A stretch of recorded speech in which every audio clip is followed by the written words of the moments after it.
नमस्कार, मैं हूँ गज़ल राजपूत। आप देख रहे हैं क्राइम स्टोरी, जहाँ हर हकीकत और हर राज बेनकाब होता है। दोस्तों, आज की कहानी है एक ऐसे नौजवान की जिसके सपने बहुत बड़े थे। वह अपने परिवार का सहारा था, अपने माँ बाप की उम्मीद था और एक दिन आईएएस अफसर बनकर देश की खिदमत करना चाहता था। लेकिन कुछ लोगों के गुस्से, जिद और नफरत ने उसके सारे सपनों को हमेशा के लिए ख़त्म कर दिया। ये कहानी है उत्तर प्रदेश के इटावा ज़िले के रहने वाले 23 साल के मनीष यादव की। मनीष यादव एक पढ़ा लिखा और मेहनती लड़का था। उसने बीएससी एग्रीकल्चर और बीएड की पढ़ाई पूरी कर ली थी। इसके बाद उसने यूपीएससी की तैयारी करना शुरू कर दी। उसका सपना था कि वह एक दिन आईएएस अफसर बन के अपने परिवार का नाम रोशन करे। मनीष का हर रोज़ का एक तयशुदा रूटीन था। सुबह जल्दी उठना, पढ़ाई करना, कोचिंग जाना, लाइब्रेरी में वक्त बिताना और देर रात शाम घर लौट आना। उसके परिवार को पूरा यकीन था कि एक दिन उसकी मेहनत रंग लाएगी। लेकिन 18 फरवरी 2026 की सुबह सब कुछ बदल गया। उस दिन मनीष रोज़ की तरह सुबह करीब 7:30 बजे घर से निकला। उसने परिवार वालों से कहा कि वह कोचिंग जा रहा है और शाम तक वापस लौट आएगा। घर वालों ने भी हमेशा की तरह उसे विदा कर दिया। लेकिन शाम हो गई, रात हो गई और मनीष घर नहीं लौटा। पहले परिवार वालों ने सोचा कि शायद किसी काम में फंस गया होगा, लेकिन जब उसका फ़ोन बंद आने लगा तो चिंता बढ़ने लगी। माँ बार बार फ़ोन मिला रही थी, पिता रिश्तेदारों और दोस्तों से संपर्क कर रहे थे, बड़ा भाई कोचिंग सेंटर और लाइब्रेरी तक पहुँच गया, लेकिन मनीष का कोई सुराग नहीं मिला। जब रात के करीब 8 बज गए और फिर भी कोई जानकारी नहीं मिली तो परिवार वाले भरतना थाने पहुंचे और बेटे की गुमशुदगी दर्ज करवाई। पुलिस ने रिपोर्ट तो लिख ली, लेकिन उस समय किसी को अंदाज़ा नहीं था कि मनीष के साथ कितना बड़ा हादसा हो चुका है। अगले दिन यानी 19 फरवरी 2026 की रात करीब 10 बजे इटावा के चित्त भवन रेलवे ट्रैक के पास रेलवे कर्मचारियों को कुछ संदिग्ध दिखाई दिया। वे ट्रैक की नियमित जांच रहे थे।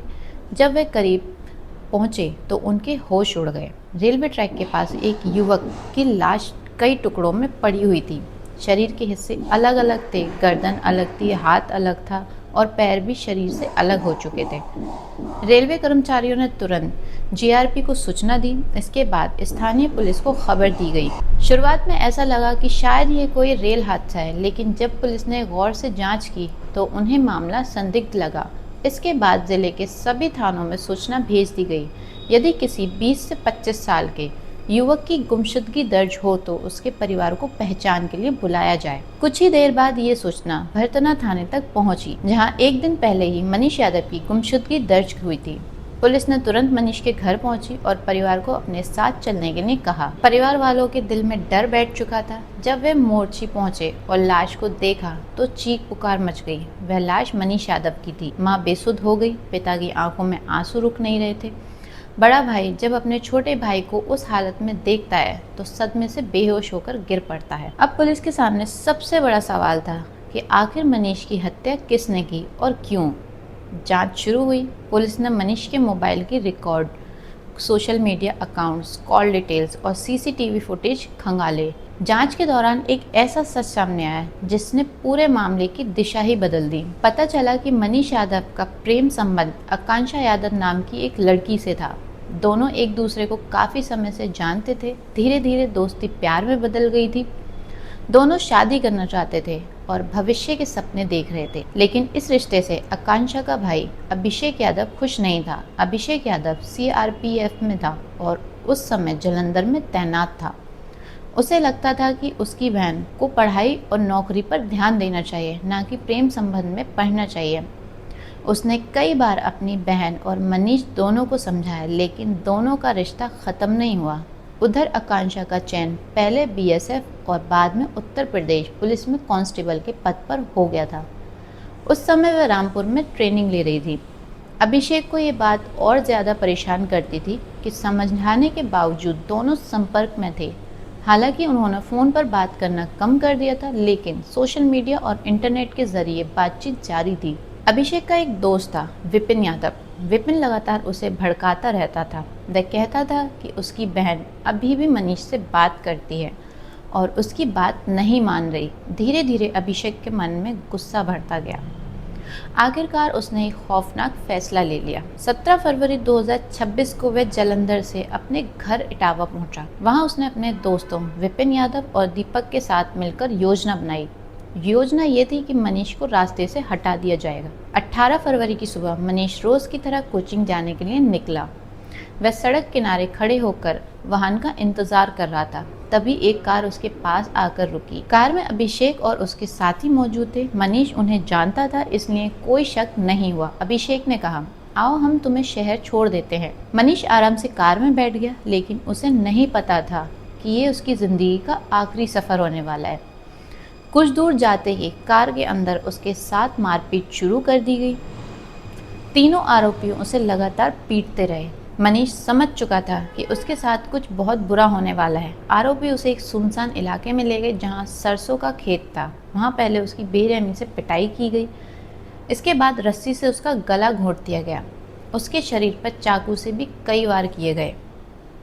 कुछ ही देर में मनीष की मौत हो गई, लेकिन आरोपियों का गुस्सा अभी ख़त्म नहीं हुआ। उन्हें डर था कि पुलिस उन्हें पकड़ लेगी, इसलिए उन्होंने उसकी लाश को ठिकाने लगाने की योजना बनाई। वे पहले वहां से चले गए, लेकिन कुछ देर बाद दोबारा लौटे। फिर उन्होंने लाश को बोरी में भरा और रेलवे ट्रैक के पास ले जाकर रख दिया। उनका मकसद था कि गुजरती ट्रेन लाश को काट देगी और मामला हादसा लगे।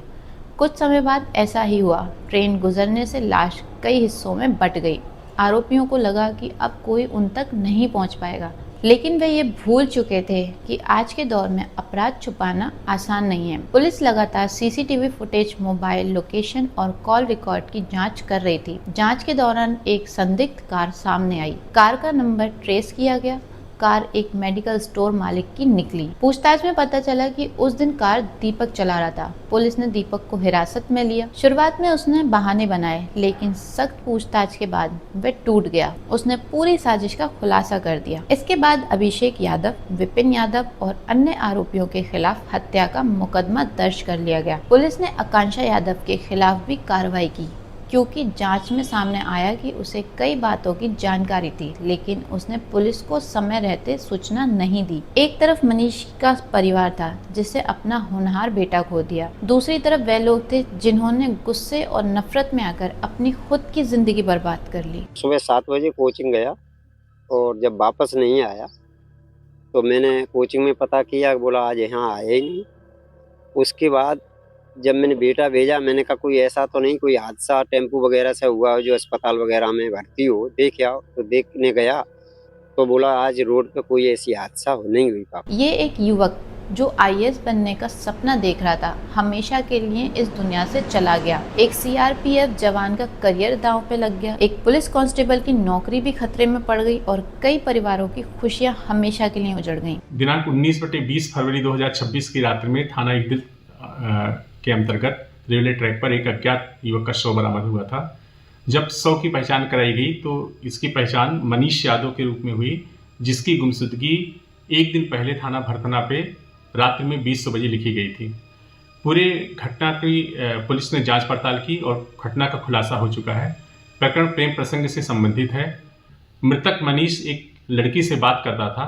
उसका भाई अभिषेक यादव पुत्र रविंद्र यादव निवासी केशवपुर कला थाना इकदिल इस बात को जान गया था और उसने कभी अपनी बहन को मृतक के साथ देख लिया था। इसीलिए उसने एक षड्यंत्र करके, योजना बना करके अपने दोस्त विपिन यादव पुत्र हृदय राम निवासी मानिकपुर थाना इकदिल को साथ में लेकर के एक योजना के तहत जब मनीष कोचिंग के लिए जा रहा था, उसको लिफ्ट देने के बहाने अपनी गाड़ी पर बैठा लिया और ले जाकर के सुनसान जगह पर हत्या कर दी। दोस्तों, इस घटना से एक सीख मिलती है। गुस्से में लिया गया एक फैसला सिर्फ एक इंसान की नहीं बल्कि कई जिंदगियों की तबाही का कारण बन सकता है। अगर किसी रिश्ते से परेशानी थी तो बातचीत का रास्ता अपनाया जा सकता था, लेकिन जब इंसान गुस्से को अपने ऊपर हावी होने देता है तो नतीजा अक्सर ऐसा ही दर्दनाक होता है। ऐसे ही सच्ची और सनसनी कहानियों के लिए जुड़े रहिए क्राइम स्टोरी न्यूज़ के साथ।